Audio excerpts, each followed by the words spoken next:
Maxine Adler had spent a decade teaching Light to confess. Magazines kept her booked because she could take a naked body and render it undeniable without sinking to cheap tricks. She'd learned to manage the side effects of that power. Models who treated her attention like a shortcut, backroom propositions, gratitude that arrived already unzipping its dress. She didn't moralize. She worked, she played, she went home alone knowing everyone got what they came for. I hope you're going to enjoy this story, and if you do, don't forget to like, subscribe, and leave a comment. Thanks so much for watching. Rumi arrived without an entourage, a portfolio, or the nervous shimmer of someone hoping to be chosen. She stepped into Max's warehouse studio, eyes steady. "Maxine?" she said, offering her hand. "Call me Max," Max replied. Warm palm, no wobble. "Rumi," the woman said, and moved exactly where the assistant pointed. Robe rack, makeup chair, water on the side table. No chatter, no false intimacy. When she untied the robe and walked barefoot onto the paper sweep, Max felt the tiniest shift in the air, as if the room had pulled itself taller. "Simple lines," Max said, adjusting a softbox. "We'll let the shadows do the heavy lifting." Rumi nodded once. "Understood." Max raised the camera and hesitated. Rumi didn't pose. She tuned herself. The first frame was already close to finished. Shoulder turned so Light traced the curve of her clavicle, chin lowered until the mouth caught a glint, hip angled so contrast made sculpture of it. Most models tried to sell an idea of themselves. Rumi gave the room a fluent body and listened for where the light wanted to rest. "Freeze," Max said. "Eyes past me." Click. Click. The shutter found a beat and kept it. Max circled, bent, stood, shifted lenses, spoke sparsely. Left hand lower, elbow off rib, weight on the back foot. Rumi adjusted with the economy of a dancer who has nothing to prove. The assistant stopped pretending to tidy gels and just watched, quiet. After 20 minutes, Max's palms were warm around the camera, heat building in a place that had nothing to do with equipment. This wasn't about flirting, it was craft and something under craft. The feeling of standing near a current and realizing it had noticed you. They broke for water. Rumi drank without fuss, robe shrugged across her shoulders. Max said, "You practice." Rumi's mouth ticked. "You can tell? Angles this honest don't happen by accident." "I study the way light erases and reveals," Rumi said. "Then I try not to fight it." Most women fed Max sugar in moments like this. Compliments, questions about who else she'd shot. Rumi just returned to the paper, let the robe slide, and stood with her weight on one foot like a statue deciding whether to step off its plinth. They worked through 3 sets. Stool by the tall window, floor on a black muslin that made her skin glow like milk, a low chaise where Max caught the long plane of Rumi's back and the grip of her thighs as she rolled to prop herself on an elbow. Max kept seeing how Rumi refused the easy version of erotic. Nothing felt coy, nothing begged, it was all precision and breath. When Max finally said, "We have it," the ache in her forearm surprised her. She lowered the camera. Rumi tied the robe, gathered her clothes, and, at the door, offered her hand again. "Thank you," she said. "Send proofs when you're ready." Max watched the elevator swallow her. The studio exhaled. That night she poured wine and imported the files. The thumbnails bloomed like a contact sheet of temptation. She wasn't looking at a body she wanted to take home. Not only that, she was looking at a body that had collaborated with Light so cleanly the camera became witness rather than thief. She scrolled until the screen showed Rumi turning her face away, lashes dark against cheekbone, the faintest arch at the corner of her mouth like a secret between the subject and the light. Max had shot stars, athletes, women whose names opened doors in 5 cities. None looked like this on first pass. 2 days later, at a small gallery where Max's latest series hung in rows, she saw Rumi again. No handler, no one to impress. Black dress that ran straight from collarbone to ankle, hair loose now, eyes moving from print to print as if she were still on set weighing choices. "You came," Max said, stepping beside her. I wanted to see how you frame your own work, Rumi replied. And? You strip away alibis, Rumi said. What's left can't lie. Max's laugh caught on something in her throat. That's generous. It isn't, Rumi said, gaze on a print of a swimmer's shoulder rising out of a pool. It's why I said yes to the job. Max looked at Rumi while Rumi looked at the photograph. She'd learned to smell hunger in rooms like this. It ran like ozone after lightning. But this wasn't hunger for access. Rumi was measuring a craft she wanted to belong to without being diminished by it. The distinction lit something low inside Max and let it burn. By the time she got home, she'd made 3 selections in her head and marked them mentally with grease pencil circles. The full figure against black muslin, the close-up where shadow drew a silk ribbon along the hip, the mid-shot by the window where Rumi's mouth opened on an inhale. Max put her glass down, pulled the drives, and got to work, alone with the light she had trapped, and the knowledge that it had also trapped her. When the storm job came in, a coastal house with a pool like a mirror and windows that didn't blink, Max asked for Rumi. Her assistant raised an eyebrow. She's green. She's right, Max said. And didn't explain further. The forecast promised weather. Max welcomed it. The house was a rectangle of glass perched over the Pacific, all edges and nerve. A gull skimmed low. The pool copied it perfectly, then forgot. By 2 o'clock, the horizon had gone iron. The crew worked fast. Cables taped, apple boxes stacked, linen draped like a careless thought. Rumi showed in jeans and a slate t-shirt, hair knotted, face bare. She moved through the prep like someone with a map. Window first, Max said, then the pool before the sky gets bossy. Rumi shed denim for the linen throw, then the throw for nothing, and stood at the glass while the ocean darkened. Max raised the camera. The room snapped into the intimacy that happens when a lens starts telling everyone what matters. Weight on the back foot, she said. Chin down, breathe through it. Rumi answered with her body. Max barely needed words. Light rolled over skin, chose planes, wrote shadows where a lesser model would have smeared them. The tech fell quiet. Makeup backed out of frame to watch. Max kept orbiting, catching the slope of Rumi's ribs, the flex at the inside of the elbow, the mouth softened by quiet. Thunder shouldered in. The pool turned from mirror to steel. Rumi stepped outside, water sliding to her thighs, hair coming loose. Max swore under her breath and kept shooting while the horizon stacked with cloud-like bruises. Wrap soon, the tech called. We're about to lose power. 5 minutes, Max said, and took 10, then 15. When the rain hit, it slammed. They ran equipment onto the patio. Lamps quivered, dimmed, rallied, one by one, with a string of "you too good" and a couple of cautious looks. The crew peeled away for the canyon road. Silence. The house hummed like a sleeping animal. Rain rode on the glass. Rumi sat on a window seat with a towel around her, water threaded from the end of her braid across the hollow of her throat. Max's pulse took on the storm's rhythm and refused to settle. She poured them wine and handed one over. Rumi's fingers brushed hers.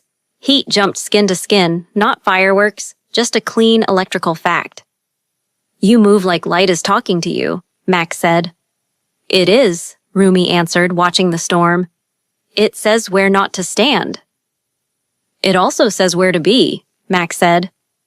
You heard that part.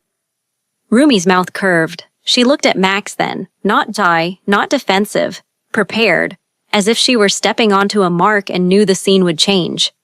The lamps flicked out. Baseboard emergency lights blinked on, a low golden strip. The house shifted from commercial perfect to private. The rain pressed close. Their reflections rose on the black windows, bodies in outline. Generator? Rumi said. In a minute, Max replied, and crossed the distance because any more waiting would have turned into a lie. Mouth to mouth. Heat. Relief. A rush that emptied the mind. Rumi's hand came to Max's jaw and held her there. Max's palm found Rumi's shoulder and slid down the long, damp line of her side. The towel loosened and fell. Rumi's breath caught against Max's tongue. No posing left, no safe angle. The world right-sized to touch. Rumi's knee at Max's hip, Max's thumb at the hollow where pulse jumped.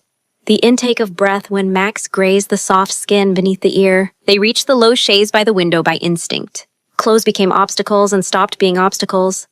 Rumi's body offered answers. Max learned them fast and then slower. The storm drove against the glass, blunt and huge.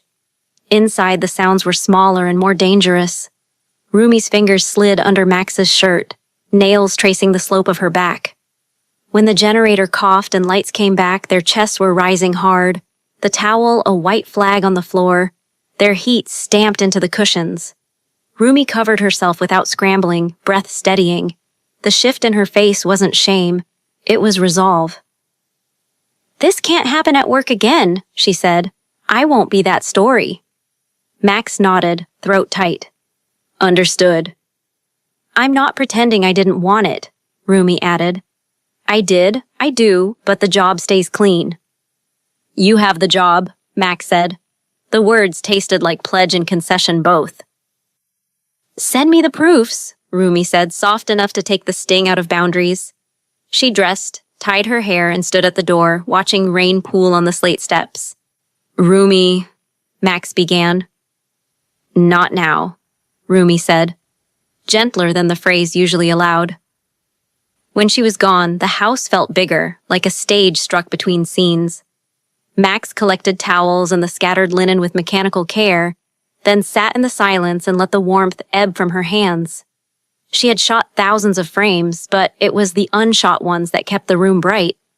Rumi's mouth opening on a sigh, the set of her spine when she took control back, the unafraid way she said, "Send me the proofs," like trust had been earned and would be kept, or everything would stop.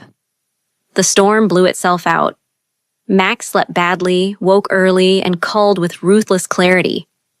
3 sequences rose from the heap as if the light itself had lifted them. Window, pool, chaise. She marked them, exported, and wrote a message at noon that said only, "Proofs are ready if you want to see them tonight. Tonight works." 8, Rumi replied. Max read the words twice and started cleaning the studio side of her apartment, then the living side, as if order could keep her hand steady when the door opened. Max's loft pretended to be 2 places. On the left, the studio, white sweep, soft boxes sleeping, a monitor the size of a pantry door, grease pencil notes on tape. On the right, life. Leather couch, low shelves with monographs and stray film canisters, a record player that crackled more than it sang. Rumi stepped in and, by habit, turned toward the studio half. Max brought up the set. Rumi's body filled the screen in monochrome, mouth parted by rain, hip drawn by shadow into a sinuous line, eyelashes wet enough to sun. They stood close without touching. Max toggled between exposures and watched Rumi's attention sharpen as if the images were speaking a language only she and the light knew. "Here," Max said. "Your shoulder was trying too hard." "Agreed," Rumi said, flicking to a frame 5 seconds later. "But this one breathed." They moved like collaborators at a draft table. Max forgot to pretend detachment and let admiration through. "You don't act at the camera, you participate." "I don't want to be scenery in someone else's story," Rumi said, eyes on the screen. "I don't shoot scenery," Max said. "I shoot will." Rumi turned to her at that. Not a smile, a decision. The room seemed to tilt toward them. Outside, the city hissed on wet pavement. Inside, the only glow came from the monitor. "The truth?" Max said, pulse tripping. "Your lines are obscene. The shadows don't soften anything. They tell people where to look, and the looking doesn't end." Rumi held the edge of the work table like she needed ground. The smallest shift of breath opened between them. It felt like a yes that had been waiting since the first day. She stepped forward. Max met her halfway. Mouths found heat. The kiss carried none of the storm's panic. This was slow and serious, as if they'd agreed to learn each other rather than prove they could. Max's hands traveled with intent. Spine, waist, the quiet valley beneath Rumi's ribs. Rumi made a sound low in her throat and pressed closer. Clothes slid away with the irritations of buttons and zippers grumbled through, then forgotten. They didn't perform. They worked. Max mapped pressure and pace, learned quickly where Rumi lost balance and leaned harder. Rumi took Max's wrist and guided her lower, eyes open, not hiding, not apologizing for the way her body asked. Max answered until words stopped helping and breath did the rest. Later, the monitor still held a frozen frame of Rumi by the house window, rain stitched across glass like a veil. On the couch, the two of them caught their breath, quiet. Max drew a fingertip along the knob of Rumi's sternum, then flattened her palm there. Rumi covered the hand and kept it. "I want you to understand why I kept distance," Rumi said. "If I flirt, people decide that's why I got booked, or why I landed a cover. They erase the work while congratulating themselves for seeing through me." "I know that erasure," Max said. "From the other side. Every time someone slid a key across my desk, there was a chapter already written in their head." Rumi turned and studied her face like it was an edit. "I wanted you from the first hour," she said, even as heat raced up her neck from saying it. "I didn't come here to parlay desire into favors. I came because the photos matter, and I came because you matter." Max breathed once through the sharpness of that. "Stay," she said, a word that surprised her voice by not breaking. Rumi stayed. They revisited each other briefly on the chaise, then in the kitchen against the counter, then finally in Max's bed where the sheets smelled like detergent and her old habit of working late. They found humor between flashes of need, Rumi laughing when Max's elbow knocked a book to the floor, Max grinning when Rumi hauled her closer like patience had a limit and they'd reached it. The sex turned from proof to conversation, strength and mercy, pace and pause, praise and request. Rumi learned Max's temper, when to press and when to cradle. Max learned the small, helpless sound Rumi made when everything hit at once, and she learned to listen for it like a cue. Morning light cut the concrete into rectangles. Rumi padded bare to the sink, poured water, and returned with a glass, hip-bumping the mattress in a domestic rhythm that felt earned, not borrowed. Max watched the line of her back and had to look away for a second because the wish to keep this was too sharp. "Come with me to Artem on Friday," Max said, careful. "Galleries, editors, the usual chorus." "That chorus like Scandal," Rumi said. "They can sing," Max replied. "We'll talk about aperture." Rumi weighed it. "Okay," she said at last. "But I'm not walking in as a trophy." "You're not a trophy," Max said. "You're the reason." At Artem, the room turned as one body when they entered. A junior editor tried a smile on, then adjusted it when he clocked the geometry between them. "Rumi loved your—" he began and folded Max into the sentence too quickly. "Max, great to see you." "We just reviewed the proofs from our shoot," Rumi said, tone smooth. "We're happy." "Our." The word landed like a pebble in a pond. Ripples carried to corners where whispers usually like to breed. A creative director in a tomato-red scarf stopped, looked, and said, half joking, half warning, "Bold move, Adler." "Bravery is for climbers," Max said. "I take pictures." Rumi slid her fingers over Max's for a second, a small press at the base of the thumb that said, "I'm here on purpose." They made the rounds, talking about weather and lenses and how to keep a pool from reading green on a cloudy day. People tried to bait tail and failed. Nobody got a scandal. Everybody got the message. They left early. The ride home felt like the quiet after applause, earned, a little unreal. Upstairs, Rumi turned, backed Max to the desk, and kissed her like the decision had matured in the room and needed to be sealed. Max answered with a laugh caught and lost, then with both hands, then with nothing but breath and pressure. The city rumbled outside. Inside, the noise sifted down to the two of them in a rhythm that spoke in a language they'd spent weeks learning. After, Rumi fell asleep on her stomach, one arm flung across a pillow, mouth slack in trust. Max sat on the edge of the bed and watched the slow rise and fall of her back. The studio half of the loft glowed faintly from the sleeping monitor. Across its glass, a paused image of Rumi stood by a rain-bright window. Max's old armor still lived in the room. Quick jokes, quick endings, An exit always within reach.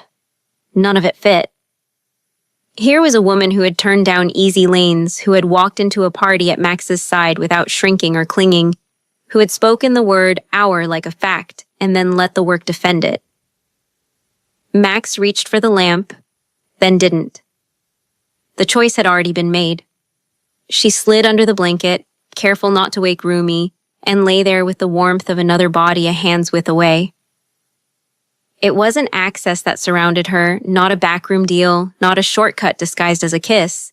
It was simpler and rarer. Rumi had come for the proofs. She had stayed for Max. In the morning, Max would print 3 images for the wall and send the rest to the magazine. She'd expect calls. She'd ignore the wrong ones. For now, she closed her eyes and let the hum of the city fade. The camera had taught her to elevate what couldn't lie. With Rumi asleep in her bed, Max understood she'd finally stepped into her own frame, not as an opportunity, but as a person chosen on purpose, with the light exactly where it belonged.